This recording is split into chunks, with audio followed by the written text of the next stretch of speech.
नमस्कार दोस्तों, स्वागत है आपका। आज जो कहानी मैं आपको कहने वाला हूँ, ये जो कहानी है वो एक रेशम नाम की एक लड़की की है। ये जो जिस किताब से ली गई है उसका नाम है जीवन अनेक आत्मा एक। एक सच्ची कहानी है दोस्तों।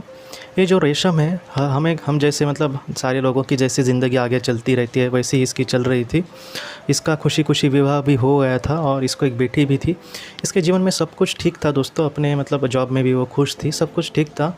लेकिन अचानक क्या हुआ कि उसकी एक मुलाकात किसी एक ऐसे इंसान के साथ हुई जिसको देखने के बाद इसको ये लगा दोस्तों कि ये उसको पहले से जानती है, या फिर एक आकर्षण उसके लिए उसके दिल में आ गया। और वो जो इंसान था वो भी उसके भी दिल में सेम ऐसी ही भावना थी और वो एक दूसरे से मिलने लगे। लेकिन प्रॉब्लम यहाँ पर ये हुआ दोस्तों कि वो दोनों ही अच्छे लोग हैं। मतलब उनको लगा कि हम जो कर रहे हैं तो इस वजह से हमारा जो जीवन है फ़िलहाल का, तो उसमें बहुत ज़्यादा मतलब ये गलत है जो हम कर रहे हैं या फिर मिल रहे हैं एक दूसरे से। क्योंकि इसके हस्बैंड को जब ये बात पता चलेगी तो उनको भी अच्छा नहीं लगेगा, और उस इंसान की भी शादी हुई थी तो उसकी भी पत्नी को ये बात अच्छी नहीं लगेगी। लेकिन फिर भी इनके मन में कुछ समझ नहीं आ रहा था कि वो क्या करे।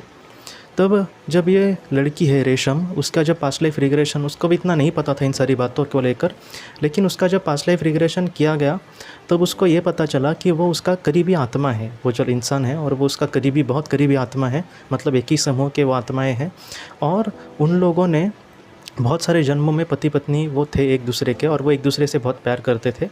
तो इस वजह से इस जन्म में उन्होंने ये चयन किया था कि वो एक दूसरे से अलग रहकर अपना जीवन जीने की कोशिश करेंगे, जिसमें एक दूसरे के साथ वो ज़्यादा उनका संबंध नहीं होगा। और वहाँ पर उसके पास्ट लाइफ रिग्रेशन में दोस्तों महत्वपूर्ण बात यह है इस भाग की, उस पास्ट लाइफ रिग्रेशन के भाग में उसको एक उच्च भली आत्मा मिली, मतलब एक मास्टर मिला।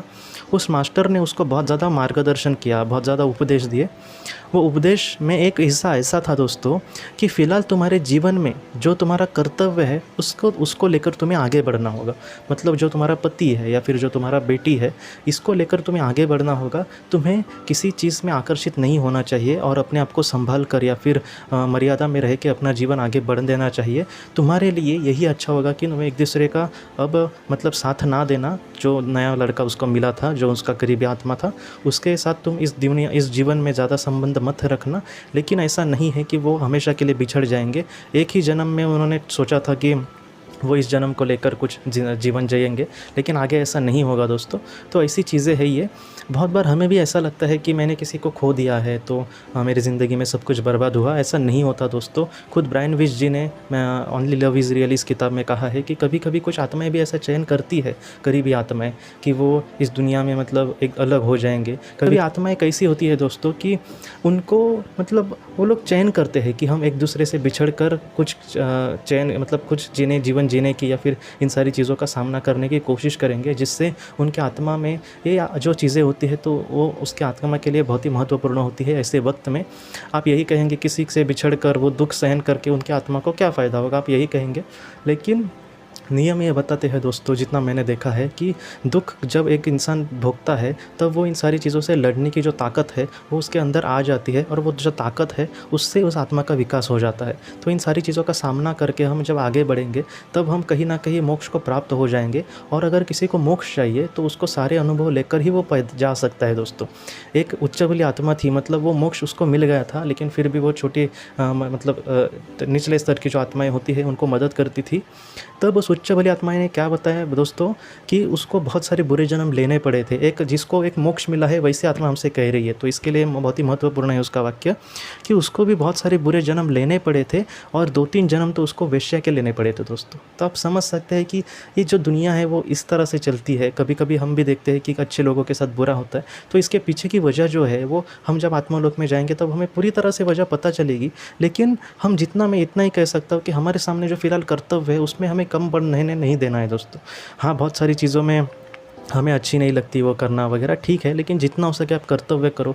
आप अपने हिसाब से जीने की अच्छी तरह से किसी का बुरा ना करने की कोशिश करो। यही चाहिए दुनिया को भी और नियत को भी, उसी तरह से हमें चलना होगा दोस्तों। तो यही मुझे आपसे कहना था। और आज के इस भाग को लेकर दोस्तों अगर आपको कुछ भी सवाल पड़े या फिर कुछ आपके साथ भी ऐसी घटनाएँ हुई तो आप ज़रूर शेयर कर सकते हैं। हम अपनी अगली वीडियो में मिलते हैं। आज के इस भाग को लेकर अगर आपके कोई भी सवाल हो तो आप ज़रूर पूछें, जितना हो सके मैं आपको जवाब देने की कोशिश करूँगा। हम अपनी अगली वीडियो में मिलते हैं दोस्तों। आप अपना अपने परिवार का ख्याल रखना। आपका बहुत बहुत शुक्रिया। ज़िंदगी की रोशनी ये संस्था ऐसे लोगों के लिए काम करती है जिन्होंने किसी अपने को खोया है या फिर जो लोग अपनी ज़िंदगी में बहुत ही ज़्यादा दुखी है। जो लोग इस संस्था से जुड़ते हैं उनको तकरीबन 50 किताबें भेजी जाएगी उनके व्हाट्सएप पर या फिर ईमेल पर। ये किताबें आत्मलोक या फिर मौत के बाद हमारे साथ क्या होता है इन सारी चीज़ों की आपको पूरी तरह से जानकारी देगी। और इसके साथ साथ आपको एक पास्ट लाइफ रिग्रेशन थेरेपी की ऑडियो भी भेजी जाएगी। इस ऑडियो की मदद से आप घर बैठे अपनी पास्ट लाइफ रिग्रेशन करने की कोशिश कर सकते हो। बहुत लोग पास्ट लाइफ रिग्रेशन थेरेपिस्ट के पास किसी कारण के वश नहीं जा सकते, तो ऐसे लोगों के लिए मदद के लिए ये ऑडियो तैयार की गई है।